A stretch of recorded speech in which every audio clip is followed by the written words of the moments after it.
and some life events. We've So replaced them with a cat. we've replaced them with a cat, and that's really all we need. So, we're done. It's been fun, guys. See you later. You get to watch a cat for an hour and a half. But I brought two of my good friends with to talk about DMing and the stuff that we go through on our side of the table. My buddy Teos and Derek. You guys want to introduce yourselves before we move forward? Sure. Who are you, Teos? What do you do? I'm a little boy. I am Teos Abadia, and if anyone does know me, they probably know me through my undying loyalty to organized play programs, particularly D&D. And I often freelance for Wizards of the Coast and sometimes for other companies, primarily writing adventures. And they are fantastic. So thank you, sir. Very kind. He will. He might not do it, but I will. If you guys are running adventures, get on the DMs Guild and go get some of Teos' adventures, because I've read through them and they are absolutely fantastic. And you're gonna love got playing. this thing called Adamantine Chef. It's true. I like it, a chef. I like it, a chef. Derek, what do you do? What are you doing? I'm Derek. I'm the event manager for Gen Con, so I'm the one who sorts through the thousands and thousands of events that everybody wants to do at Gen Con and assigns them locations and stuff like that. And I've worked with Teos on some OP stuff. We helped run the Dark Sun organized play, and that was an absolute blast. But it was really neat to work with him because he came from a background of organized play, and I came from a background of what, huh? What's going on? So it made for kind of an interesting mix, I think. Yeah. Yeah, it's the same for me with Ashes of Atlas. It's very cool to see Derek's kind of out of the box thinking. What if we just did this, man? Could we just make this happen? Just make it happen. I don't care. Actually, no, that's something I definitely want to talk to you guys about a little later. Spectral Adventuring in the chat already said the Adamantine Chef is great. So, Teos, you have fans here. Woo! That's very kind. I love it. But I guess what we'll do for this is, and if we make this a reoccurring thing, we'll just go around the virtual table, the hypothetical table, and just kind of ask questions we have on our minds pertaining to D&D, role-playing, adventures, DMing, like all of the above, maybe the occasional story of a taco or multiple tacos. Just saying. All the tacos. All the tacos. 1d4 plus 1 tacos. I've seen the pictures of your tacos. Those are good tacos. Yeah, they're fantastic tacos. And you have to go in Seattle to find that kind of taco. You really have to know where to go. You know, you've never taken me to these taco times. You've never asked. I could. Look, if I haven't asked to be invited, it can't be that special. Actually, it's really just Miguel. But anyways, so now that this is an opportunity I've kind of long sought to have both you guys around and talking about this. But what do you think is your favorite, like, at the table experience that you've seen players have in one of your games? Like, what's one of your most memorable moments as a DM?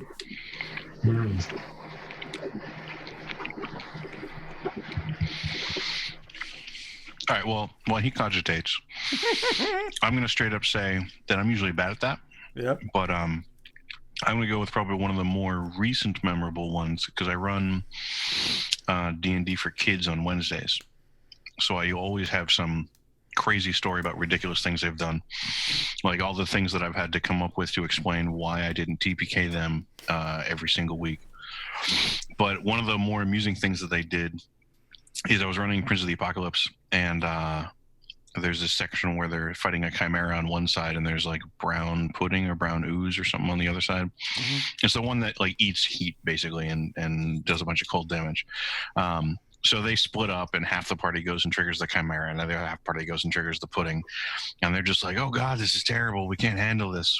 But one of them had the brilliant idea of they used a mechanical construct bear that they had, and the druid turned into a bear, and then the two bears in in tandem, basically grabbed the chimera and did like a a barrel roll where they flipped the chimera into the brown pudding or whatever.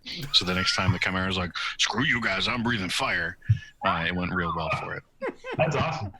Yeah, so it was one of those beautiful moments of them like actually coming up with half of a plan. Yeah. Uh-huh. So I had something that you made me think of, where at Winter Fantasy Convention, I was running an adventure that had brown mold in it, which may be what you're talking about. Oh yeah, probably. Because it's one of those creatures that's sort of like a trap, not really a creature. And so there is in a certain adventure that I was running, there are a lot of traps. And both of the tables that I ran did an awesome job of setting off pretty much every trap. Nice. But this particular table had set off so many that I'm thinking, like, there's no way they're going to trigger more, right? And there's a hallway with an obvious pit in it. And then inside of it is sort of this stuff. And so I described it as sort of this like weird kind of like corrosion, fuzziness thing. And then at the bottom, is a lot of this stuff, so you can't see in it. Yeah. I'm hoping maybe that would work as bait, because all I need to do is get like some heat in there and it starts expanding, and then we can have some fun. But I'm thinking, man, there's no way. They've triggered so many of the traps. Like one of them was deliberately, like they spotted the trap and they jumped on it, right? Like I've had more than a DM dares ask for in terms of that kind of fun. And basically the entire party, 5 out of 6 are like, we're not doing anything with that pit. That's bad news. We're going to the door. And the one guy's like, is there something in the pit? And before you know it, he is, they have launching fire spells into it. One person's in the pit. I mean, it was just bubbling all over the place. It was fantastic. And then the best part was they were having a blast with it, right? Like just how they triggered every trap. Yeah, they were just going ham and didn't really care at all. Right. I mean, they started out, but they were, it was fun. Like they weren't really dying, and they were just, besides themselves at all of their antics. And I think they all took turns doing something, to set off the trap. So it's perfect. That's awesome. That's super rad. Seraphim in the chat had a question for you guys. And this is kind of us being on the player side of the table. But what's your favorite type of character to play or make? So I've got a strong love for Arcane Tricksters, especially the 3.5 version. Yeah. So that was a character that I found like that was like the superhero of superhero characters. Like I could find traps better than a rogue, cast all these cool spells. Because it was touch attacks, it would hit all the time. And it was neat. And you'd get the solo parts, because back in 3rd edition, it'd be like, oh, this is clearly trapped. It's my time to shine. And so you'd like go in and do this. But it'd be short, sweet, and then you were out. That was a really fun character. But I tend to go towards nature stuff normally, rangers, druids, things like that. So I'm an environmentalist by profession and at heart. So. Right. So it kind of flows into your play style. Yeah. I love that. Dirk, what do you usually run? I don't think I've ever been on the player side of a table with you. I think I usually do like lots of different, mechanically different character types. Mm-hmm. But having kind of grown up into the hobby through White Wolf, pretty much all of my like real Derek characters tend to have like some sort of dark secret or anti-hero, or they're actually a vampire or something ridiculous. I think Teos, he got to deal with because in Ashes of Athas I had a character first and I played. So if people are familiar with Dark Sun, there's the evil sorcerer kings who are in charge of everything. Mm-hmm. And there's a sorcerer king who's like the king of shadows, and he's all like secretive and totally evil. So of course I made a character who served him, and not only that, but was a thrycreen, because insect people are cool. But not only that, but was an acrobatic exotic dancer bride of that evil guy. So yeah, it was a lot of fun. Yeah. That was a fantastic character to DM, where it was just, you knew that every inch you gave Derek would be a mile. Plus, I think I had a couple really good games too, because I was paired up with a group of all halflings at one point. So we were basically at the table all playing characters who in the setting tend to eat other living characters, or like cannibals. So there was just lots of moments of we would kill everything, and then we'd be able to look at each other and just be like, all right, dinner. Or I played with them enough that I ended up being able to communicate with them just with antennae signals to tell them what to do. That's awesome. How about you, Eric? What do you actually play? So for the longest time, I had always been a caster, right? And that was my thing. I loved every aspect of spell casting, and I dove into all of the caster classes. And then I got to a point where a buddy asked me to come to a game, and he's like, we have a spot for you, but we need this. And it was a barbarian. And I realized Are you talking about the game from the other week, man? Because yeah, it was you. This is hitting real close to home. Yeah. No. No, this was about like 6 years ago.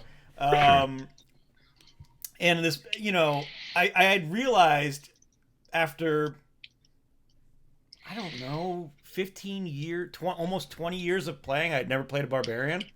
Mm-hmm. And I got into it. I got into the role, and I fell in love with playing the fighter class. And now that's kind of my staple go-to. And wrapping that in with some multi-classing and really kind of making these not outlandish characters, but characters with that can have a lot of depth, but still be the guy holding the sword, right? Still be, it doesn't have to be Conan every single time. So you think maybe the barbarian with a hippogriff that he named Flighty? Maybe that? I don't know what you're talking about. That fucking hippogriff was flighty as shit. He left me mid-battle. No, he left. No, well, he was not a trained combat hippogriff. He was a transport hippogriff that you had repurposed against its will.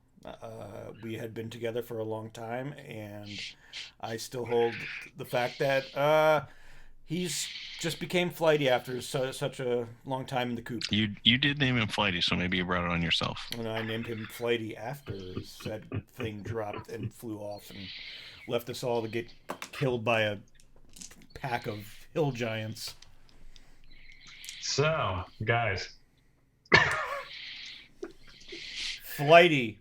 You know what I do love is playing one-shots that are modern or future, because that gives you the latitude to just completely break out of the mold, right? Like the game Eclipse Phase, which has a Kickstarter right now. You can play like a swarm of ball bearings, or my favorite is the uplifted octopus. And so role-playing, the 8-tentacled, of course, octopus, and all that it does. And one of the things in the setting is the octopi think of themselves as way better than humans. We have more limbs, we're just as smart, if not smarter. We're more cunning, right? They shoot ink. Come on. Yeah, it comes with the cloud attack, which is pretty sweet. So yeah.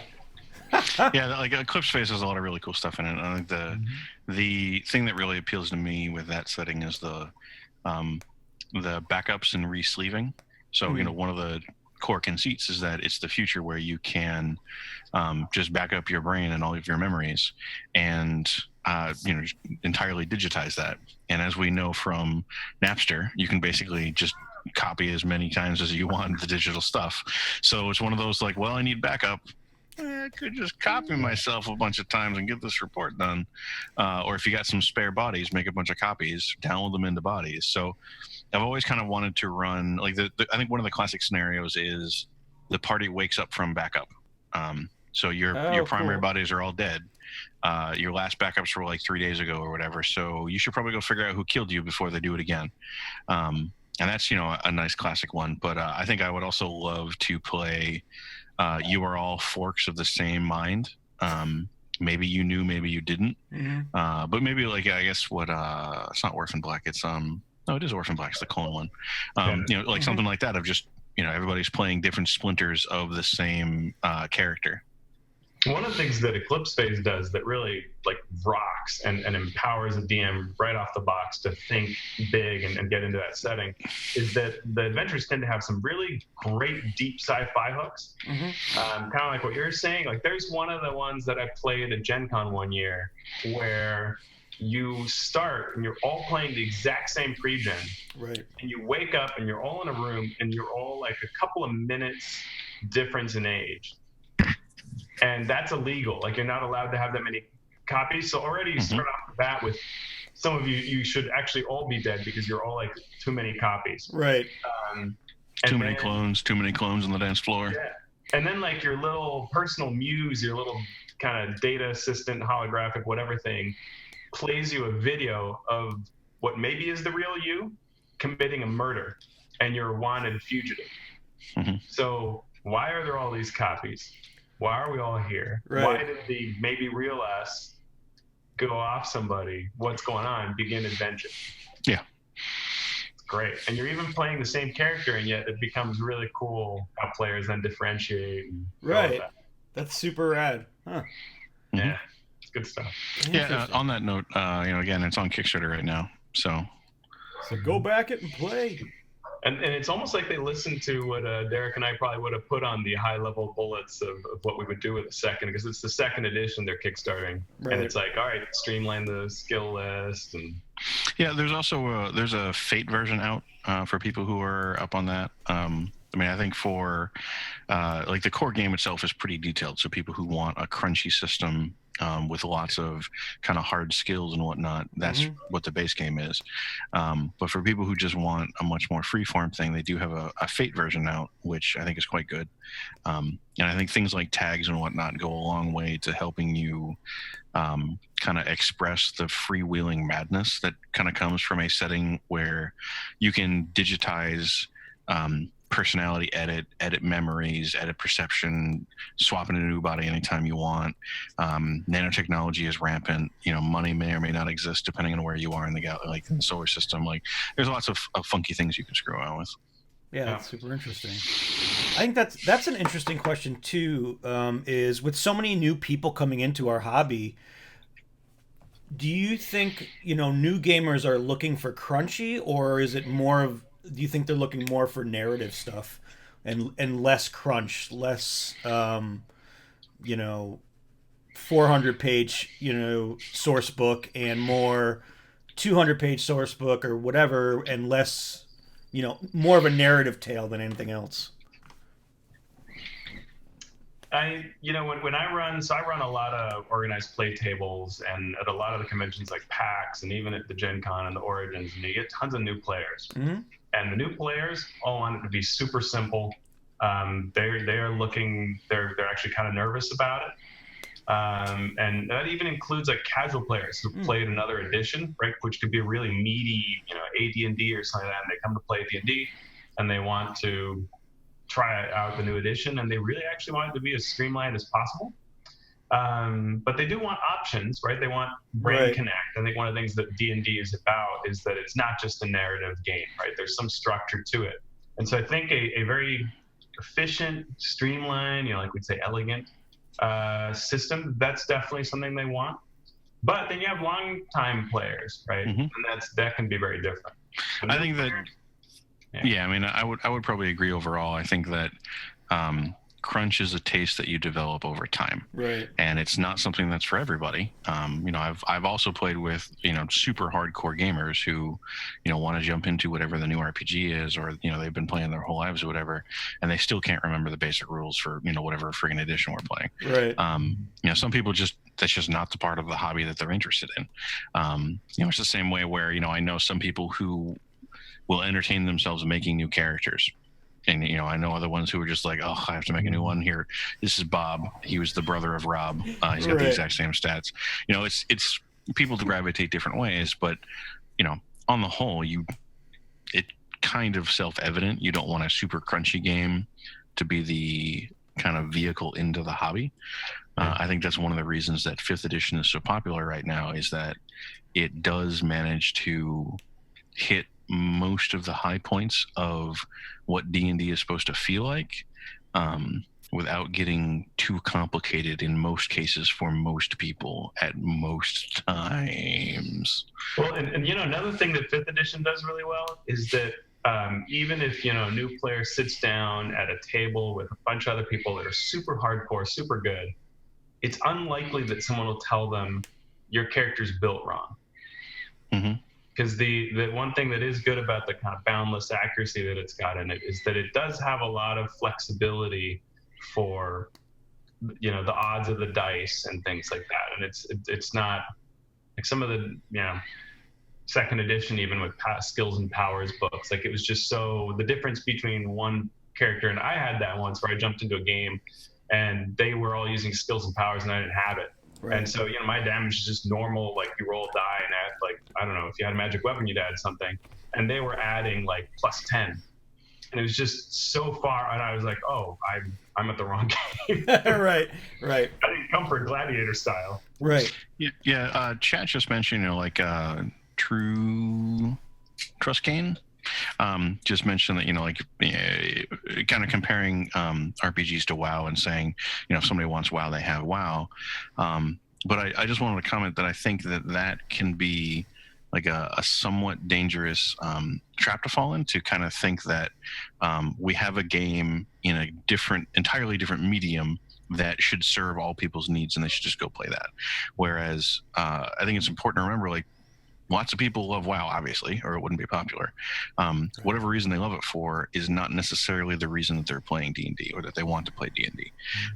You know, there are certainly social aspects to MMOs, and there's accessibility, and there's simplicity, and there's, you know, a variety of arguments you could make about how simple or complicated WoW is. Right. But I think it's important to remember the lessons you can learn from other genres and games and whatnot to apply to your hobby games. But just fundamentally, the thing that always bugged me when MMOs were big and WoW was going to kill role-playing games and no one was ever going to play role-playing games ever again was the number of people that I would play with who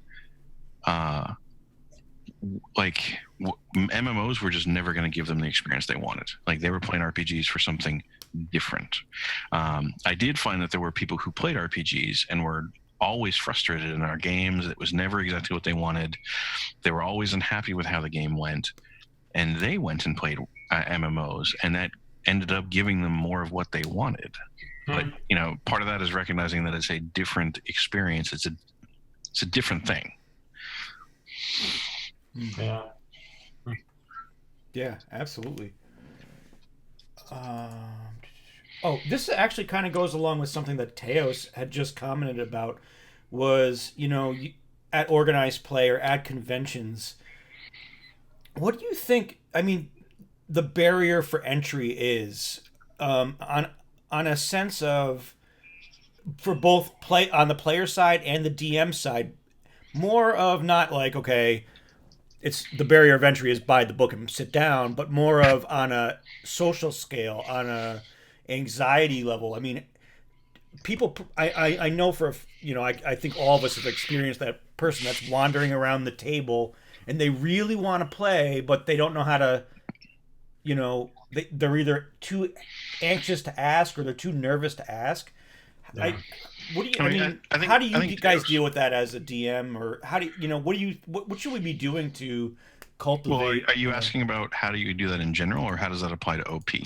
Because I do think that those are actually two different questions. Like, yeah. OP has some challenges on top of that.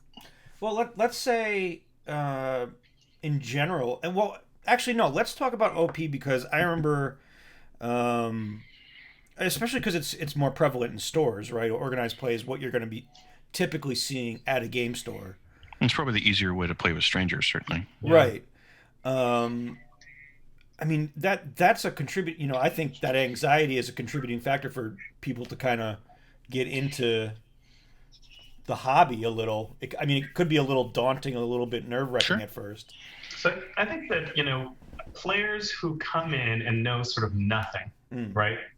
Their anxiety is an anxiety around, will I be good enough? Right.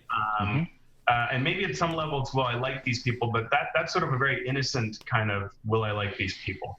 Because there's no supposition of what the people are.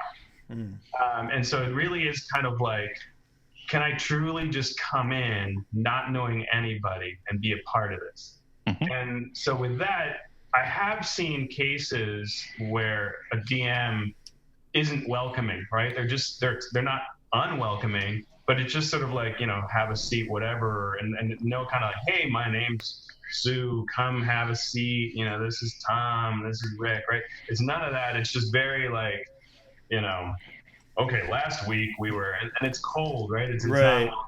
not. So the more that you're welcoming, I think that really quickly gets people to go, okay, I can relax. I can, let that tension flow out.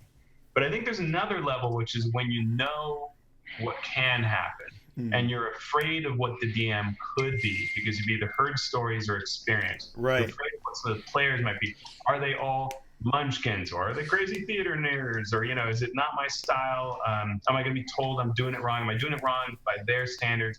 And that often is what gives kind of organized play a black eye, and store programs and store games a black eye. Kind of the same way that maybe for a home campaign, house rules gives you like the black eye, right? That I'm going to find some group and be like, in my world, the following things are true. We don't use hit points. Let me tell you why. Yeah, exactly.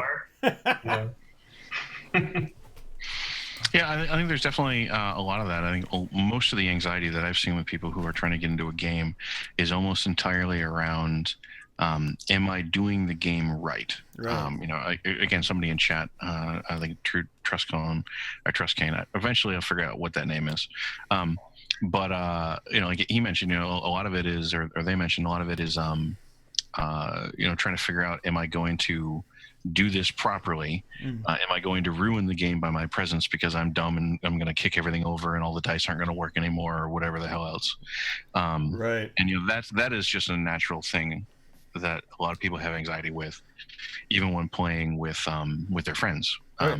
Like that still comes up. I still know people who love games and are still nervous to play with their friends, or are nervous to try a new game with their friends because they're used to D&D and they're not used to the weirdness of some indie game or something like that. Right. I think OP in particular has a little bit of some hurdles to get over because part of its strength is intimidating in that OP has this community around it. It has a history around it. And in a lot of ways, that's the strength. That's the point of it, is that you have these people who have this shared experience, who have this shared history that you can bond with and talk about and all that kind of stuff with. But that means that there's that much more of a hurdle for new people when they're coming in. Right. How much of this do they need to know? Like, how much of the story do they have to pick up on? How good of a character do they have to make? How good at tactics do they have to be? Like there's a whole lot of factors, and then it also comes with maybe they're confident in their character, but they don't know how that group is going to deal with them. They don't want to have to deal with somebody who tells them how to do their character. There's a lot of those factors that come into play, and the only real way to kind of address those is to just try to be particularly welcoming when someone sits down to play at your table. Because I also think that gamers will kind of go along with the flow of whatever's going on. So if they're at the table and nobody is super like, hey, great, awesome, you're new to this, here's how things work, or let us know what advice you want, or how can I help you, how much advice do you want, questions like that can be really helpful right off the bat. Where instead some people might just say, great, awesome, let's move on. DM, what's the next scene? I want to get XP, I want to get through this. And the rest of the table's like, okay, I guess that's fine. You like a strong personality at a table can go a long way towards steering how the table treats many, many topics, including new players. So, if you're at a table and someone's new, do what you can to kind of keep them welcome and involved. Yeah, that's a good point. The player side is just as important as the DM side. Right. I've got a group that I go to Gen Con every year, and we're going to be at Origins this year to sort of getting together to my old gaming group that I had in DC when I lived over there. And so, we roll up and we've been playing together for so many years, right? Just decades of play. And so then you sit down at this table and there'll be like one extra person. Right. And we have a shtick, right? So like this last year, our shtick was we were the Circus Berserkers. We're all circus performers, right? So we're playing these organized play adventures that have their own story, and then we're applying our circus, financing and approval and whatever layer to the story. And then there's them. So one of the things we would always do is kind of like, would you like to join our circus? What kind of things do you do? Of course, I want to join the circus. And then we'd create tension. So like there's a guy who's sort of the don of the circus, and he would kind of be like, you may be a better druid than our druid, and what? And he'd play with us, like, did you call him son? Like, what's it? What? I thought I was your son. And so, then it brings them in, right? And then before you knew it, like this one table, we had two pretty young kids, a brother and a sister, and she was, making my druid look bad, and the other guy was leading us into all kinds of trouble, and it was great, right? So they were able to get into it because. But if we'd just been like, we've got this shtick, what do you have to compete with it? You can't, right? Like, right. That does remind me of kind of what my advice is if you're going to go play with strangers, whether OP or not. If you're going to play with strangers, it kind of is a good idea to use the buddy system because you don't know what's going to happen.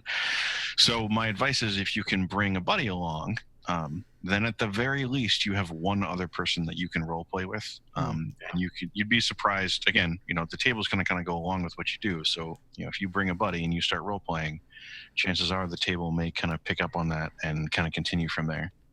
Yeah, and that's the thing that as a DM, making sure that voices are having equal time, Mm-hmm. Right. Want to have the equal time, and that there's that sort of integration into the narrative. Since we're in theory giving DM advice here, do we want to segue into how to do that? Sure. I think it's a great idea. Either of you are, okay, sure. Well, I mean, like the thing that I always want to get across whenever I talk about GM advice or whatever is just again, remember that different people are going to interact with RPGs in different ways. Right. So, I think a lot of us have in our minds an image of what like the perfect role-playing session is, and it's all in character and crazy voices and the dice are never touched and all that kind of stuff. And sure, like that's cool. But just keep in mind that you're going to have people who don't want to do that. And maybe they don't want to talk in character at all. Maybe they don't even. They just want to summarize what their character is going to do, and then maybe they want to roll. Like you might have people who build characters that are totally unlike them. You might have people who have an image of what their character does, kind of from a distance, and they just don't want to do it first person. Mm-hmm. So usually, especially when I'm running for strangers, during the introduction, I usually give like a short spiel of like that kind of boils down to. If you've got a wacky idea, let me know. Right. I might tell you no, but I'll see what I can do. Like, I'm running rules to keep the game flowing. But if you don't like what happened, or if you have a different idea, let me know. And part of that is also like role play as much as you want. If you don't want to role play, just give me the gist of what your speech is. We can roll some dice.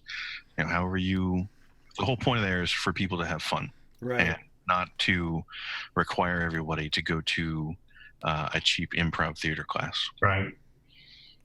Yeah. No, that's a really good point. What do you think, Eric, about kind of, because you've got some situations where you have like long-standing players are playing week after week, and then someone might come in and try to fit in. How do you weave someone in? That's a really, that's actually fun, right? Because that can change the whole narrative of your story. We had our friend Joe come on, Joe Louis, who you guys might know, and it was for Storm King's Thunder. And it was like, okay, I want him to come on, I want him to play because he's going to be great. He's lively, he can be on a stream and really have fun with it. And I'm like, well, we can make him an NPC. And Felagolos, the bronze dragon in Storm King's Thunder, we just made him that dragon, and it was that's one easy way I always like to weave people into a story is at least if we're running a published adventure, you can make them an NPC, or if I'm doing one of my homebrew adventures, it's so easy to add somebody to the narrative, and they could be part of the action that's occurring at the moment they enter. They can be part of the backstory, and they bring in a really cool plot piece, and that can kind of endear them to the group, right away. Yeah, I certainly did that when you were popping into Storm King's Thunder. Yeah, when I was running it, and then I had another friend who popped in the week after or something like that, where it was a campaign that I picked up from a DM who was running it earlier. So I used kind of PCs or players who were popping in to impart some information to make sure that it had gotten through properly to people. Yeah, that's another good way to look at it too. Is it can if the party is straying too much from your narrative, you could have a new person come in and kind of lead them back, use them as a device. Or if there's just pieces of evidence or things or impressions or something like that you don't feel like you have the time to go directly show them, you can give that to a player, and then the player can try to convince everybody else. Right, exactly. And maybe they don't. Maybe they're not able to, and then the narrative goes in a whole different direction to boot. I mean, that's the fun of, I think, this everything we're doing is we're writing our own stories. You know what I mean? Yeah. Well, so the thing that I would say with that is it really depends on the group. Depends on the group's schedule and expectations and stuff like that. Because I've been in games where it's like, if one person can't make it, we're not going to play. Right. I've been in other games where it's just like whoever shows up plays. If you were there in the middle of the fight last time, then you American Ninja vanished, and you're gone, and the game continues. And oh look, you're back. That seems weird. Whatever. Yeah. It really just depends on what you're going for. Yeah. Truskane in the chat is having a bit of a discussion about trying to maintain immersion in role play, commenting on what I had said about allowing someone to summarize and roll and whatnot. And I guess to elaborate on that, I would just, he says that, they said that it can break immersion for them. And that's absolutely true. It certainly can break immersion, depending on what you're trying to get immersed in. And I guess the only point that I would have is that not every game is going to be that. Not every game has to be that. Right. If that's the game that you're going for, and that's the game you really want, I would recommend that you find players who also want that and play with them, as opposed to trying to kind of set narrow guidelines for what games in general can be. Yeah. And like, this is it's kind of funny to me, like almost all GM advice panels I've ever heard usually boil down to talk to your players and find new ones.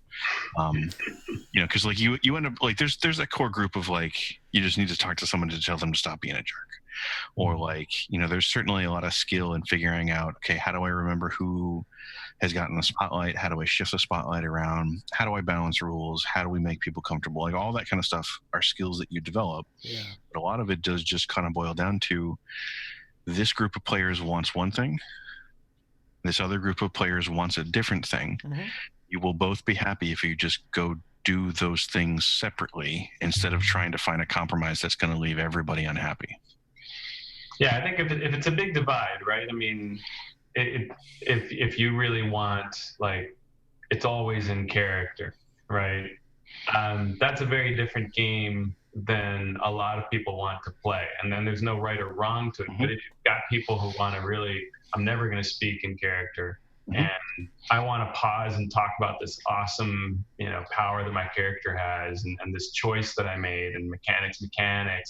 And when the creature shows up, that the dungeon master showed up, I want to crack a joke about it, make some fart noises, and then talk about the mechanics behind the monster. That is just such a different experience, right? And so I think you've got to, or you want to, your life is better if you sort of say, all right, we either are all going to ratchet between different styles, right, and we're cool with that. So sometimes we're going to let, player X go, Malcolm's going to go deep dive narrative, and we're going to go along and give him that because that's what he wants. And then Teresa's going to say, you know what? I want to talk about this awesome character I did for a while, and we give you 15 minutes of mechanics time. And, so we can ratchet around. That's a legitimate way to do it. And a lot of times at organized play, that's what you have to do, right? You got to give everybody a little bit of what they came for. Right. Or you go, you know what? The majority of us really want this kind of a game. And certainly as Dungeon Master or Game Master, you can say, I really want this kind of thing, right? That's what the campaign's about. So I'm going to prune players, and like you're saying, and that's one of the things that I always try to do when we start a new campaign, especially if I'm playing with people that I'm not used to playing. is I try to take a moment to just say, okay, what game are we playing? Like this happened with the Storm King's Thunder game. I'm picking up from another group. The GM had run it previously. This is an established group. They all kind of know each other. They've been playing at work. So, I'm basically brought in as a replacement GM, and not knowing the dynamic, it was basically just like, okay, what game are we going for? Is this RP heavy? Is this story heavy? Is this random encounter and see what happens and the story falls out? Like, what do you guys want? And a lot of times the answer is, we don't know. Let's see. We just want to play D&D and see what happens. And that's fine. But I think it can be very, very helpful, especially when playing with different people. Just to confirm what it is that they want out of the game, so you can try to make sure you're doing that and not not running around in some other corner and everybody gets frustrated because it's not what they thought it was going to be. Trust Gain actually asked if so. He's saying, oh, so don't encourage new players to come out of the shell and try role playing. I wouldn't say we were talking about that, but for new players, the way I look at it as let them come out of their shell in their own due course, and a lot of them do. And for me, it's very much a lead by example concept. Put them down at the table, and if they're too nervous, they're too anxious to get into character right away, myself as a DM will do everything I can to get myself into a character, or if that's the table, and so it kind of disarms. What I found is if you're being in character, if you're being goofy, if you're if you're really telling the narrative, it disarms people and allows them to open up. And as we've all seen, you have this person that's gripping onto their pencil the first game, and by like the sixth time they're playing, they're in full character, and they're absolutely loving it. It's comfort zones for people. Yeah. So well, I think it's very important to recognize that it's a spectrum for one, and that it can be a gradual process, but also keep in mind that being in character is not an end point. It's not the pinnacle of the process. Yeah, it exactly. is a way to approach it. Yep. And some people are going to like it and some people never will. Yep. Usually with a new character or with a new player, the approach that I take is to just kind of remind them that, come up with what they want to do and tell us what they want to do, and we will figure out how reasonable that is, and how to accomplish that. And a lot of times, some of the first things that I ask are, do you want me to narrate, the results of your die rolls, for example? You're in combat. You got a crit, you just killed a guy. A lot of times I'll pause and be like, do you want me to narrate what happens when you got the guy down, or do you have an idea? Do you want to toss out an idea? Because especially I think for new players who aren't comfortable with in-character role-playing, giving them chances to narrate the events that happen around their characters or that their characters do gives them a little kind of step remove and allows them to start really kind of thinking about the world, about how it looks or how it acts or whatever else, without having to it gets the imagination, it gets the juices flowing in the brain. Right. Yeah. So basically with new players, what I try to do is just give them a plate and say, here's a chance. Do you want to come up with something to put in this plate? And they can say, awesome, yeah, here's my idea. And that might be a kernel of an idea where they're like, yeah, chop off his head. I don't know the rest. You come up with it. And then you're like, well, awesome. You chop off his head and it goes sailing and rolls at your feet, like all that kind of stuff. And they they get into it. Or it might be something where they're like, they want to give a rousing political speech. They want to loop people together and convince the townsfolk to rise up against the dragon. And they're playing a charismatic character and they have no idea what to say. Yeah. And you just be like, okay, like what are the high points you want to hit? Do you have a sentence or two? Do you start off with my fellow village? Like whatever it is you come up with. Let's go. And you can try to reward that if you really want to kind of pull people out of their shells. You can reward. Give people inspiration. If you're playing D&D, you can give people advantage. Right. There's lots of kind of mechanical tools that you can give if you want to give people those carrots. But I think ultimately the most powerful one is just, pausing the game very briefly and saying, hey, this is your chance to make up something. Do you want to make up something? Right. Do you have something to go? And if you're feeling on the spot, I got this. I'm the DM. I'm here to do that.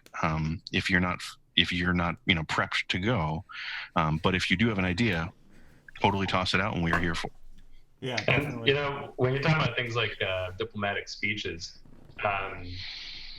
there can be a lot of difference and a lot of fun as to whether you are going to roll the dice and then play out what happens, or sometimes you just feel like, here's the impassioned speech I'm making, and man, I hope the dice back me up. And then you kind of try to figure out what happens after that. And giving players that option can also help them make that decision of like, you want to just chuck these dice and then see if you want to add something to it, or do you want to start? You know, you can do it either way. It can be fun. Personally, I find the disparity between what you said you were going to do and what you invariably rolled is just comedy gold as far as I'm concerned. So I usually love to come up with here's the grand plan I do on my turn, roll, get a 1. All right, here's how I screw it up.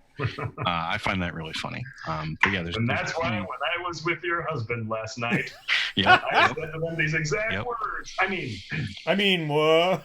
Yeah, but you know, like that is the point. You can have people roll first and then be like, okay, you did great. You know, what did you say? Things like that. Right. That's a good point. Very interesting. Nelly asked in chat, Derek, what is your advice for a first-time GM, never ran a game before and nervous about doing a terrible job? Now, here's the thing, Nelly, if we answer that, you are going to have to run a game for all of us. Teos included. He's coming up to Seattle for it. She has been saying that she wants to run Call of Cthulhu. All right, we're answering the question, guys. Nelly, you're on the hook now. So, what's your advice? You want to go first? What's your advice? The first thing that I always say when I hear this kind of a question from someone is that I think from our mentality as first-time GM is the idea that there's this huge expectation and we've got to come up to this bar. Right. When I think the reality is that the baseline bar that people are shooting for is, are you breathing and able to like semi-run an adventure for me? Because I would really like to play. And if you are at all like coherent, I'm on board, right? Like that's probably 90% of the world is just, you've got a pulse. Yeah. And so the bar is actually so low, right? Right. So I mean, I think that's the first thing is just realizing like you are wanted. Like people really want you to come in, and if you say, "Hey, I'm new to this," most people are like, "All right, cool. You know, I'm glad to play."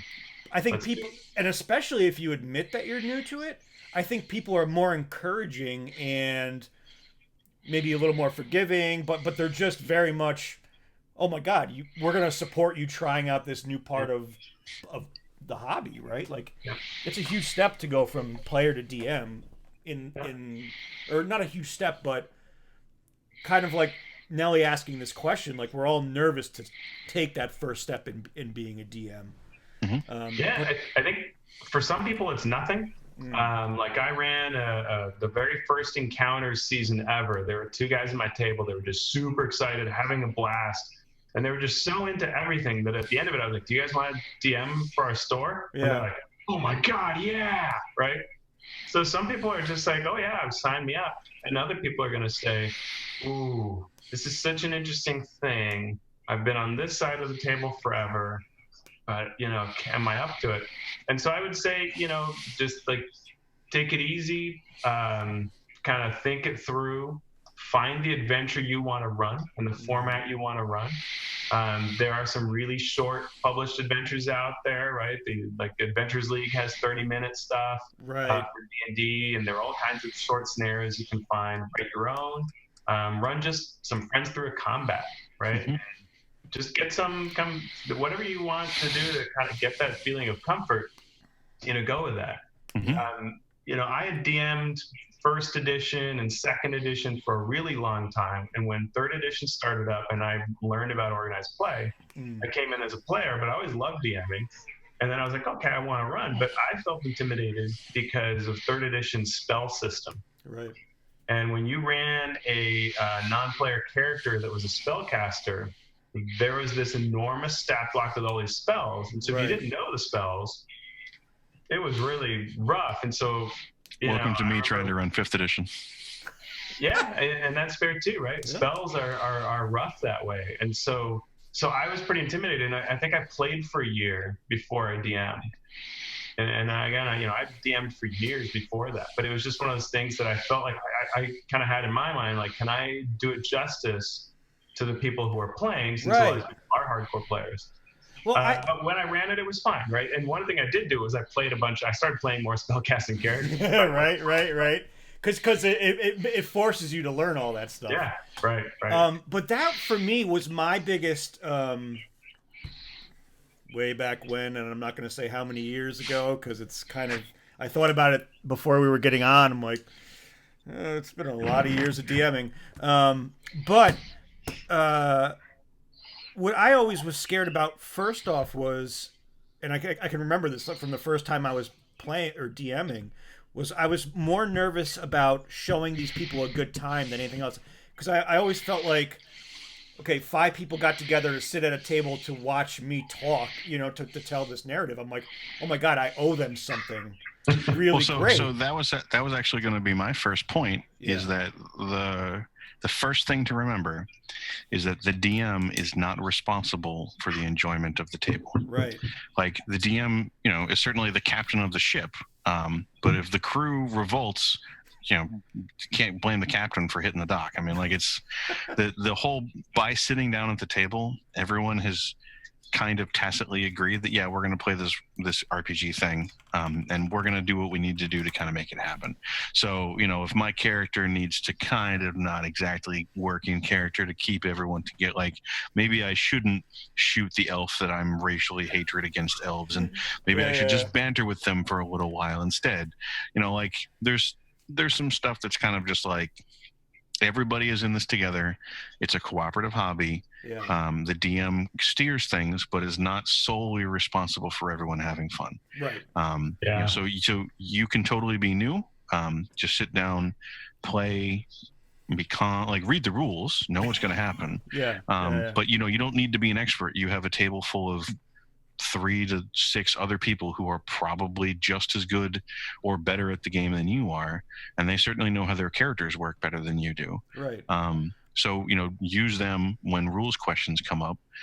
Don't be afraid to just make the call that seemed like a good idea at the time, and say, we don't know what the grapple rules are. We don't want to spend 20 minutes figuring them out, so I'm going to have you make a roll. We'll figure it out for next time. Right. And responsible players will usually be like, all right, fine, we'll move on. So, like, things like that are really important, but don't feel too much pressure. Everybody's there to help you out. Right. And then ultimately, I think the key to running the adventure or an adventure or a game session is just trying to keep that story in your mind, so that you can articulate it to people. Right. And for me, I get a lot of mileage out of just trying to imagine camera angles and camera framing. This is a TV show, this is a movie. It's certainly not for everybody, but for me, I think I get a lot of mileage out of being very explicit with camera angles, because I feel like it allows me to frame scenes and describe details and indulge in genre tropes, and give people the opportunity to kind of engage in the story and role play and characterize, give their characters some characterization, some background. If it's not always direct in character motivation and whatnot, and that just, again, in general, it helps me figure out how to explain the story to the players. If I'm always imagining, if I was writing a movie off the top of my head right now, what would be happening here?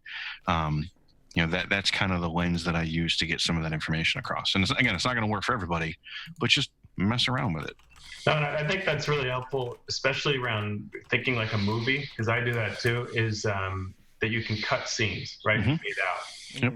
And so one of the things that, and I think I think Twitch and streaming has shown this a lot too, right? Where you watch folks who start to get to know each other and they just want to have fun, and it's like this expanding balloon of fun time, right? But at some point you got to get to the next thing. And so it's that kind of, it's sort of like you're the director, or even the producer. So you're just kind of going like, okay, this is happening and it's cool. But as soon as it starts to lose itself a bit, I'm just going to say, okay, so this goes on for some time. And then I want to cut to the next scene. And usually when you say something like that, people go like, oh, okay. And then you describe the scene for them. And now you're walking down the street. And your players might be like, oh, there's one more thing I want to do. And that, it keeps them focused on the thing. And you're like, oh, okay, we'll take care of that. Right. And the other topic on on cutting, gets a little bit away from new DMs, but just keep in mind that you can also cut to make sure that everybody's comfortable with what's going on. Like for example, we can have that classic scene of the rogue is trying to torture information out of a prisoner that the paladin doesn't want to happen. And you could have that scene just come to a grinding halt and stop the entire adventure, or you could just fade it to black at some point, right. After the paladin and the rogue have kind of argued with each other, come up with a resolution of what happens, have one of them compromise at one point or another, or have the paladin the player just kind of agree to, yeah, you deceived me, you moved on with your thing, whatever, I'm satisfied. But things like that are important to allow happen, but and also important to not allow to dominate the conversation. Right. And I think this is another kind of, for the new DM, one thing to remember is you're there to help tell the character's narrative, to help them tell their story, right? You're not there to kill them. You're not there to make it easy on them by any means, but you're that narrative bubble in the sky. And that's, for me, that's the pleasure of being a DM, is we get to help 4, 5, 6 people at one table tell this fantastic adventure. And that's the one thing I always tell new DMs is you're there to facilitate the adventure, not to kill the players. Granted, you might kill players, you might have a TPK, stuff happens, but we're all in this together to kind of tell this grand story. Well, one thing that happens often with new DM is they're worried about, will I provide a decent level of challenge? And will I run things correctly? Right. And even more experienced judges will say, am I running this the right way? And, I write adventures all the time. And the more that you look at the math, the more you realize that the math isn't a truth, right? Like, I can tell you that the adventures I've written, whether from organized play or home play, there is no truth to their math, right? That is not there aren't really only 5 of this monster in that room. I mean, that's just a number we come up with. It's an average challenge, whatever. Yeah, I mean, I think that can vary significantly from game to game. I think there are some games that put a great deal more emphasis on balance and challenge, but I think for most of the purpose of what we're going to be talking about, 5th edition, balance, I don't think is its intent or strength by any means. But even kind of just whatever you see on the page, or whatever whether you write it or whether someone else wrote it, it is not a truth, and it's not something you need to deploy in some particular way. It is a construct that an author has come up with to do their best job, but it's not a reality, and so therefore you can alter it, right? And a lot of people say, well, wait a minute, now am I fudging? And whether you want to say fudge dice or things like that, that's a different question. But just, it's important, I think, as a DM to know when you're a new DM, that you're not having to hit some magical level of challenge with whatever was given to you. Because what was given to you isn't a truth, it's a possibility. And so what you do with it is up to you. And if they defeat it really easily, that's totally cool. The next time you could, make some adjustments. It up a little. The easiest adjustments to make are not to dig deep into the creatures and their powers or their approaches or anything like that. The easiest thing to do if you need to provide a greater challenge is add damage. If you take a monster and you add, some factor of its damage, right? If it does 5 hit points of damage in a hit and you make it 7, they're going to feel it more. Right. And if they don't, you can make it 10. And that will totally, right? You will achieve the challenge result with damage every time. Now, modifying damage isn't going to be for all organized play programs, but, if it's your home campaign, you're playing at home, that kind of thing, then that's a really easy thing to do for challenge if you want to apply challenge. But again, I don't even think you should aim for that as a new DM. No, especially not as a new DM. I mean, like when you're trying to figure out the balance of difficulty, I would just err on the side of like let it be easier at first as you're getting your bearings and as your players are getting your bearings. And if you find that they keep just swimming through combat and it's not a challenge at all, consider throwing more enemies at them, consider increasing their damage, consider increasing their likelihood to hit. That's a problem that I have with their HP, with really good kitted characters. That's a quick, easy one too. Yeah, so there's a couple numbers that you can tweak and increase, and if you're running D&D for the first time, but like there's some comments in the Twitch chat about the Guardian DM who never wants to kill anybody, and that certainly is a problem, because if there's never any real feeling of threat, then a lot of the excitement kind of bleeds out of it. Exactly. However, you don't have to kill people all the time, and especially when you're first starting out, there's absolutely nothing wrong with having several fights where the players just totally feel awesome and cool. Well, because when you do that and then they run up to a big challenge, then it's like, oh, holy crap, it's not all roses and slashes. You know what I mean? Like then it becomes the other thing real. to keep in mind too is that combat is not the only place that you can have stakes that the players can fail at. Exactly. So you can have a game where players win every combat and there's no chance of them getting killed, but they have made all the wrong decisions and they will never accomplish their goals. And a lot of times I think that players are going to remember that a great deal more than they're going to remember how many times did they drop to 0 hit points during a given fight.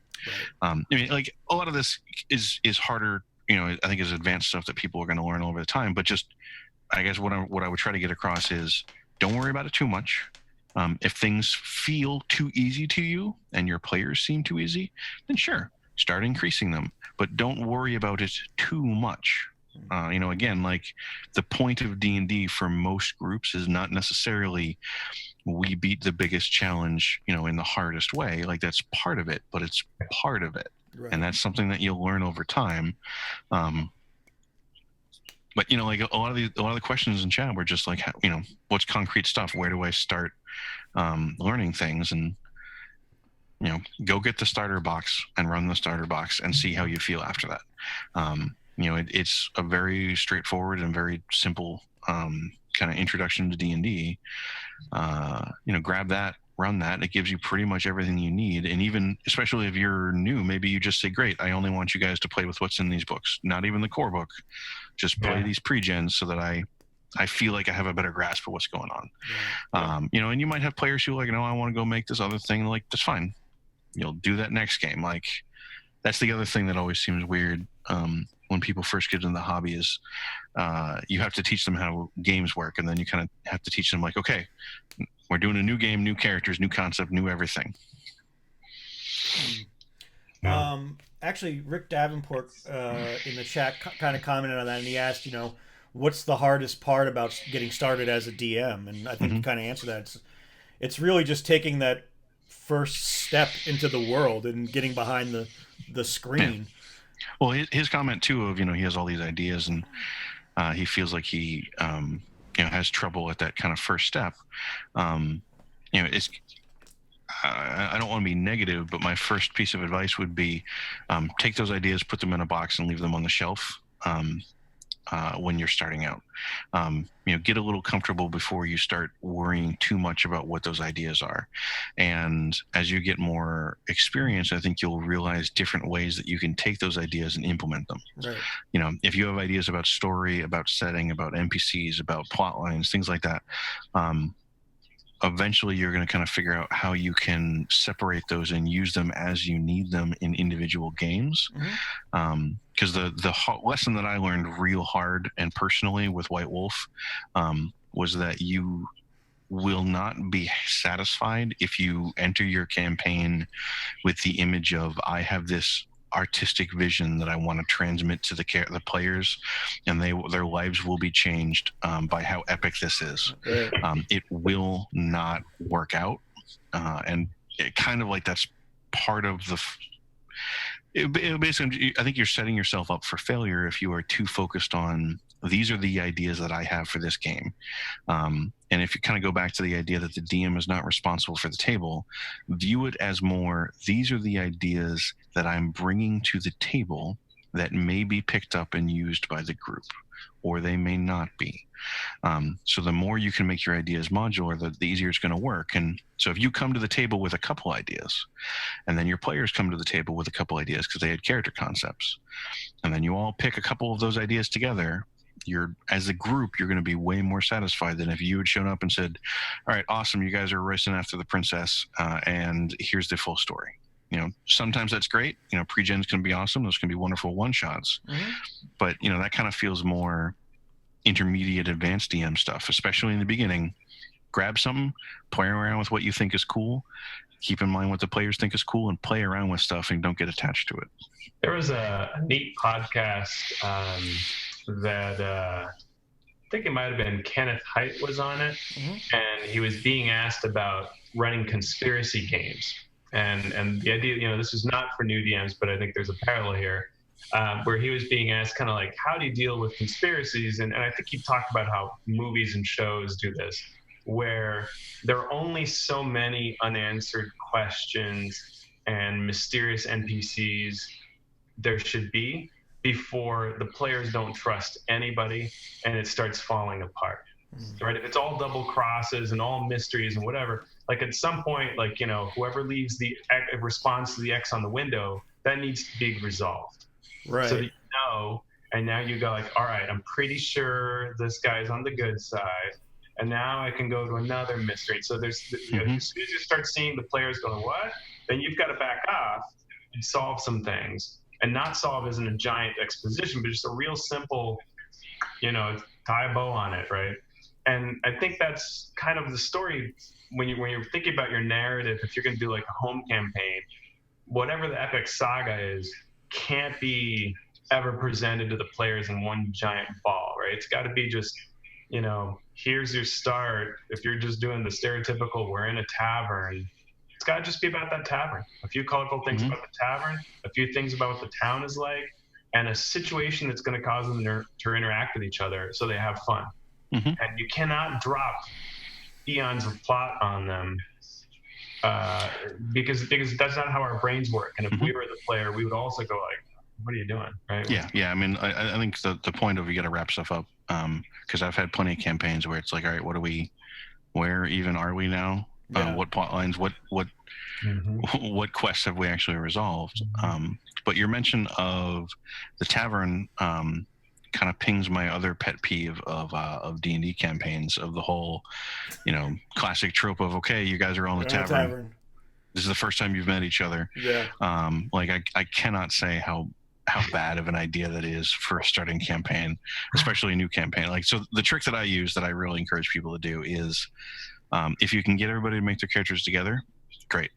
If you can have those characters related to each other, established with each other, members of the same guild or something like that, even better. But a lot of times, one of the first questions that I ask a group is like, great, everybody made their characters. Okay, what was the last adventure you guys went on? What was the last thing you guys did? And then I go around the table and I point at each player and I'm like, okay, what did your character do? Like, what cool thing did you do? And usually they'll end up describing some location or NPC or something that I can then reference later to make them feel like their world is there. Like they fought off a barbarian orcish horde. Awesome. What did the orc chieftain look like? Did he get away? And now I have an orc chieftain with one eye, right. And a dagger wound in his side from when he escaped or something like that. And that it's way better than 20 minutes of, okay, well, I stare at the guy in the inn. Does he have that PC glow about him? It's just much more effective. Yeah. Good. I'm glad we had this conversation because I have a really cool opening for one of the modules I'm writing, and I'm gonna message it to you guys in the writing room later. So, excellent. But Kooky Canuck had a question. He says, "What does the panel think about players that miss quite a bit due to life, stalls the party, the adventure is so bad, but you feel that they started and you want to finish, but other players are getting upset with the lack of play?" Derek, I think this kind of goes along with what you had mentioned a little earlier. move on. Yeah. It's like give them a hug and move on with the adventure. And then try to come up with a character concept that allows them to play when they want to play. Yeah. And a lot of it really does depend on the game that you're running. Again, like I run with the kids, and it's very fast and loose. And I also run with a bunch of other people who are super busy, and some of them can make it a week, some of them can't. And it's just like whoever showed up, those characters are there. If you don't show up the next week, your character disappears, and we will just pretend that it's all fine. Right. Because that's just, it gets us playing, and that's what the point is. If a player is going to be gone all the time, or multiple players will be gone all the time, and you want that to not, if you don't want to hand wave that away, like they magically disappear, they magically come in, then you need an explanation for that, right? So if you're playing a diplomatic campaign, maybe they join in with whoever, with the kingdom, and they now have this job. So they're going to mostly be doing their job. That's why they're not here. They're on their job this week. But then the queen releases this character, and they're here again to help.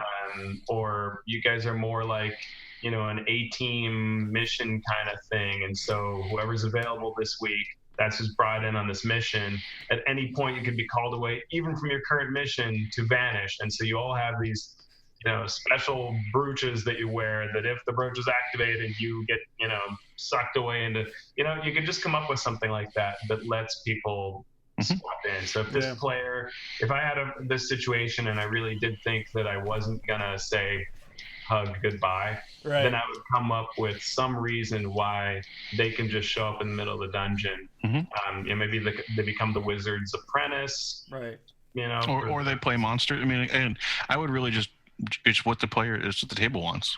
You could have them play monsters. You could have them. You could have a rotating character that whoever, if you've got a bunch of people who flake out, maybe they share a character. There's lots of different ways to approach it depending on how concerned the table is for that level of immersion. Yeah, and I love it. Truscan said, if you have a super unreliable player, he has a curse of narcolepsy. And I'm like, perfect. I mean, that's... Or what if they were a genie inside a bottle? So you can summon them, but sometimes you rub it and know nothing. Like, it's not 3 wishes, it's like a periodic. And maybe it's the cycle of the moon or something like that. So you got to rub this, and then she pops out and goes, "All right, I'm actually able to help you this time." Exactly. And that could be a thing like the curse, right? Like you could kind of work with like, "Hey, I'm going to suck you into the bottle," right? And now this is your reality and how you show up and don't. And you can always work with a player like that. Yeah, and sometimes players love dying too, right? They love to see their character die, so they go, I want to die and maybe come back like in a spirit form in a bottle, out of the urn of my ashes or something like that. And so I have this death. So we kind of transition, and then this new reality, or reincarnate. Or, a good way to. That actually reminds me of one of the things that I do with most games is when a character is about to die, I just ask the player, do you want to make a new character? Is your character dying at this point? Or am I coming up with some sort of explanation as to why they're not?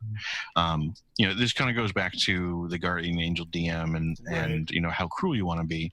But especially like with a TPK, that's one of the questions that I ask the kids every time they TPK is like, okay, are you guys dead now? And usually the answer is no, they want to keep the same characters. And then it's great. Okay, what repercussions, what cost am I going to give you for having failed that? And that usually ends up adding, weird, crazy levels of story because something happened that kept you alive. And, right, exactly. You owe somebody something, or, things didn't go as you expected, or, there's a lot of really neat ways you can play around with that. Yeah. But a lot of it does come down to just that kind of direct communication to people. What do you want out of this? Right. So I could see an awesome situation where a player is totally flaky and they can come and they can go. But what if they just made a new character every time, and then that character just died like Kenny at the end of every episode, or went off and did something? Like you could have a really fun thing where a player just makes something different and shows up when he can show up, and great. Yeah, that's done.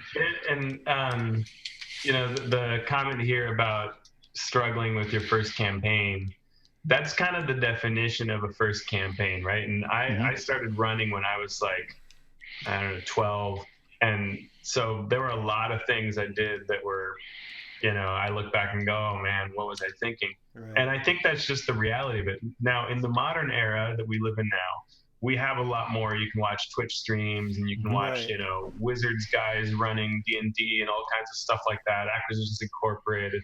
So there are a lot of ways to learn that we didn't have when I was young. But I made a million mistakes, and I I can show you the folders, the notebooks that are full of my designs on how awesome my castle was. Yeah.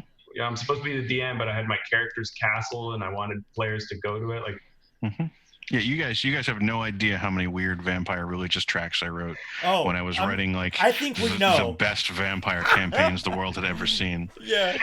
So so it's like one of the things about just this, like, have fun with the mistakes you're making as a DM and as a new like home campaign creator, stuff like that. Allow yourself to know that it's not going to be perfect.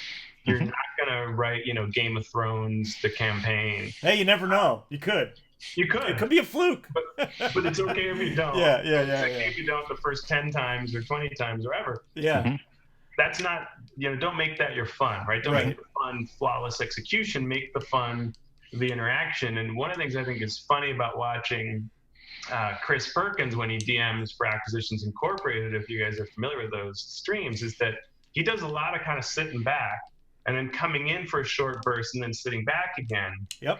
And he has found his fun as sort of letting them play with the parts. And there's a lot to that I think DMs can learn, including new DMs. Right? You just kind of let it go for a bit, and then you add a little something, and you come back. Yeah, that's what I love doing with convention scenarios where there might be divided party loyalties. Some of my favorite convention games have been something where I set up the party to fall apart about halfway through, and then I just sit back and let them role play, battle, whatever it is, out. And I just get to watch them, go at it, basically. Yeah. Oh man, I had a thought. You were here it was. I was talking with somebody, a new DM. Yeah. And he was like, "Oh, I have all these ideas. I have this whole world. I have this whole campaign. I have all this blah blah blah blah blah." And my advice for him was, it kind of boiled down to, don't do any of that unless you enjoy the creation of it enough to create it. Right. If you like drawing the map of the castle enough and writing out the religion and writing out the code of whatever is going to happen with this night, don't do that unless you enjoy it enough to do it by itself, because there's pretty high chances it might never see deployment to the table, right, or it will not be received the way that you had imagined how beautiful it was going to be. Right. So you can't, you're setting yourself up for failure if you have come up with this amazing secret society and all of its rituals and all this kind of stuff that's going to be amazing, but the players don't really have any way to interact with it and they don't actually care. Right. So then you're like, haha, you see the dagger? And they're like, all right, whatever, we sell it. And you're just like, well, okay, there goes a whole week's worth of work. If that's how you're building yourself up, you're going to get frustrated. But if you enjoyed that week of work and you're like, yeah, okay, that was fun, I would have done it anyway, then absolutely do it. Exactly. But just kind of keep that in mind. Yeah, and I think especially when you're creating just like a 4-hour adventure for a Friday night with your friends, like, now that they're never going to get through what you think they're going to get through. No. If people could see my note sheet for what I'm going to run for a stream, or when we're working through on the several streams that I'm writing on now, when we come up with ideas and the actual play of events, it's a one printed page for 4 hours of play, and there's maybe 10 lines on it worth of this is what happens. Yeah. The rest of it is filled in by the player. So it's kind of, don't overthink every situation. The players are going to do that for you, and you just got to, like Teo said, and you pop in, you tell your narrative, you drop your hooks, and then just back off and see what happens. I think that's the funnest part about being a DM is seeing what the players do with the little bit of with the narrative you give them. A lot of my notes end up being like here's a list of scenes that I think would be neat that might accomplish this goal. Right. And here's a list of things that probably should happen in the session. And as I see the opportunity to implement them, I do so. Right. That's what I'm doing usually if I'm just running my own thing. If I'm running a published campaign, usually I have read through the whole thing and I know what's going to happen. And then I just use all that as inspiration. And when the players invariably screw it all up, I try to just kind of let it cascade as it's supposed to, as it seems natural to do so. Right. One thing I did with a campaign not too long ago when I wanted to try out Numenera is I took the a series of novels that are kind of for like kids or young adults by Tony DiTerlizzi called the Wandla series. And so I took these Wandla books and I enjoyed, my daughter read them. So I was like, oh yeah, this is awesome. So I was like, I'm going to run this as a Numenera campaign. And obviously there's so much there, right? Like just, you could run forever just off book one, and I had 3 books. So what I did was just kind of like you guys are saying, you know, 1-page outline, really kind of brief, really high level, and just thinking about, all right, let's try to kind of really quickly go through these scenes by keeping them, you know, just connected, loose connections between the different things that happen in the movie. And, you know, if she went to 3 cities, that all become 1 city. And let's just play it by ear, seeing how the players react. And we were able to complete the campaign in 4 sessions of probably like 5.5 hours each. Nice. And I covered what's basically in 3 novels. But to do that, right, I had to keep it really, really lean and just go off of whatever they wanted. So sometimes I'd be like, well, they might go here or here or here. And okay, they're going there. Cool. And I know the novels, so I know kind of the possibilities. And, you know, we ended up with a different ending, right? But there were pieces that I would reinsert, right? Redirect them to this part. Right. And it was great. It was a really neat experience. But it would never have worked had I said, we will walk the novel's path and they will understand everything that this novel imparted upon it, because that's too rich a world and too much going on. And figuring out how to do that, and how to do that in a way that doesn't feel like railroading when the players end up at the same result anyway, no matter what they do. You know, those are skills that you develop over time. So again, like, don't worry about that. And when you're a starting DM, don't have a very detailed story in mind. You know, think of things that might come up when there's a good opportunity to do so, and deploy them when it seems natural. But don't worry too much that they didn't go scene A, B, C, D. Right. Yeah. And I think, you know, something like the starter adventure from D&D kind of shows you that, right? The basic idea is, okay, we happen upon this ambush, and then we start gathering what happened to our employer. And then there's some other hooks as we start to put, you know, some things together. And there's a lot of opportunity there to go left or right or whatever you want. But then eventually we're going to end up at this next place. And that'll give us some clues eventually that'll lead us to the next. And then there'll be a conclusion, right? And that's a good way to kind of plan and think through when you're first starting out. Yeah, definitely. I do want to get to this question because Derek nailed it. The David Turner himself is in our chat room, and he asked, what resources do we consider to be the most helpful when we started out? Books, blogs, stuff like that. I think that's a pretty cool question. And Derek, you said Apocalypse World and the Dresden Files. Yeah, so I'm not sure what I would say was helpful when I started out, because you know, I had like volumes of you know, White Wolf books that had essays in the back about how if you didn't have a theme and an atmosphere and a mood and a message to get across, then why even were you role playing? What are you even doing? Just go play D&D. So like that was very much like learn through fire for me, I think, and adapting to it. But what I would say right now, if someone was like, okay, you know, what would you, I want to build a world, I want to build a campaign, I want to, you know, be a better DM, what would be useful? I think the places that I would direct people to would be, you know, 2-3 games basically. One is Apocalypse World or Dungeon World, the latter of which is probably a little more accessible. And I think this is a little bit controversial because of the way that those games package themselves can be very divisive with a lot of people. Some people just really do not like the tone that they set and the way they deliver their information. But I find that the way they approach DMing and the advice they give, and even just having basically a bulleted list of things the DM can do in the story to kind of keep moving it forward, it gives you a pretty good idea of, okay, I want the players to succeed, but I want there to be a cost. Or they failed at this thing. How do I express the repercussions of that? And I think that that's really helpful when trying to figure out how to adapt to what players are doing and making the world feel natural. So I think it's an interesting thing to look at for DMs who are kind of wondering for advice for the next level. And then some of the best world building advice I think that I've seen is in the Dresden Files Fate RPG. Like there's 2 volumes. One is like our world and one is your rules, or I don't know, something like that.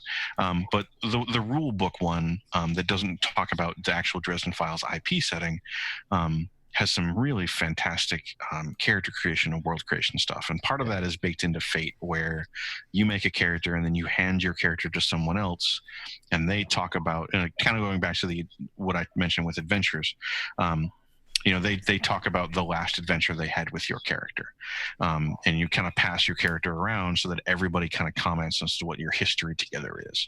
And that's neat. But in the sense of like the broader world, the book had some really interesting stuff of like, everybody writes down things they're interested in. You come up with a city that you're interested in. You talk about themes and motifs and moods and locations that you care about.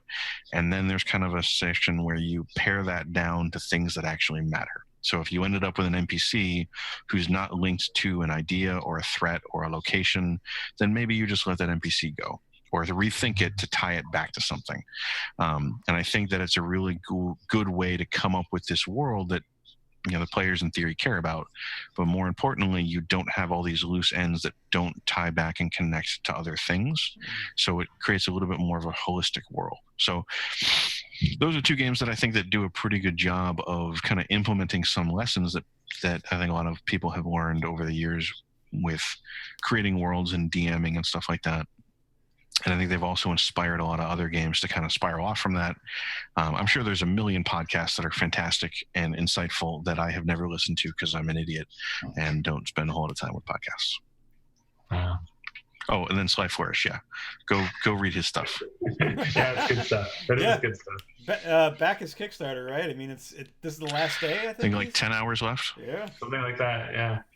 So, for me, starting out, there wasn't anything except the thing that is actually what I'd suggest anyway now, which is play with different DMs. And I learned first from my very first DM that helped me first get to know the game, and soaking in what his approach was and how he did things, right? And then since that time, I've had lots of great DMs, and organized play is a great way to see tons and tons of DMs. You go to like Gen Con and play, 3 games in a day, and it's all different DMs, and they all have different approaches. And that really shows you different things, especially if you want to get clinical about it, right? Like if you want to kind of run your own little lab analysis and go, all right, how did this person portray NPCs? How did this person make the players come into the action? And you can do the same thing with Twitch streams, right? See, like, how is it that these different, synergies get created, right? What does Matthew Mercer do? What does Eric Benson do? Right? What does Jerry Hawkins do? When you kind of see these different approaches, then you start kind of, okay, I can do some of that and steal, right? I mean, that's what we all do. We steal liberally from what we see other people doing. So I still think, you watch other humans do it, see what she does, see how you can emulate that. And I think you nailed it on the head. For me, that's the biggest pro about organized play, especially for new players, is you get exposed to, especially if you keep playing, you're going to get exposed to different DMs. You're going to get exposed to different players. And the classic player stereotypes, you'll find them all. But, the more you do it, the better you're going to have, better time you're going to have, the easier it's going to get to be a DM. The note on Twitch streams that Teos mentioned reminds me that Critical Role, Acquisitions Incorporated, all of that is obviously really good resources to watch people play. But Geek and Sundry has a GM tips and advice series that Matthew Mercer was hosting for a while. And I think Satine Phoenix is now doing it, or there might be a roundtable or something like that. There's also Matt Colville is on YouTube, and he's been doing not actual plays, but he tries to do a series of YouTube episodes that's basically I guess geared towards exactly what we're talking about, which is new DMs. And it's basically, I'm going to convince you that you can go run D&D right now for your friends. And he walks you through inventing a brief dungeon and inventing a reason to go there and just doing it. So if anybody is kind of on the cusp of, I want to run D&D but I don't really know what to do, just go watch those is what I would say as well. There's a lot of really good advice in there, even for kind of old hat DMs to check out. Yeah, one thing I would suggest along those lines of, how do you create your dungeon or your story, is if you look at any of the season intros for D&D organized play, and they'll have a prefix like 1-1 or 2-1, 3-1. Exactly. They are a group of 5 adventures that come packaged together, and each one is between 30 minutes to an hour long. And that's a really short time in organized play to get people seated, talk about their characters, get to know them, and put them through something. And the guy who's written all of them to date, Sean Merwin, has a real knack for how to get you into this scene really quickly with something interesting going on. The In Volo's Wake, I think, is a good example of that. I mean, that's one of his most recent ones to come out, right? So... Yeah, and he worked with 2 other people who were picked from the DM's Guild as authors to join on that. And just seeing how do you get people right into it and keep them going for a short play session like that, that's worth emulating. Right. Yeah, absolutely. See how they write it. Well, guys, it's been an hour and a half, and I think this is where we call it for the evening. So I want to thank you both for coming on, and I think we're going to have to do this again rather shortly. I hope people found it helpful. Yeah, I want to thank everybody for watching and all the questions. They were awesome. But yeah, so I think if we can wrangle ourselves together, maybe in a couple weeks we'll do this again, and we'll have somebody new to come on with us, and we'll keep repeating the process. This is probably where you ask the viewers to send you topics that you would like to theme episodes around. That is I knew there was a reason, Derek. We had you on this podcast or this stream. Yeah, guys, what do you think we could use as new topics, or what would you want to hear us talk about? Yeah, tell them to tweet at you or emails or Facebooks. What is it? What is the Facebook? This is new.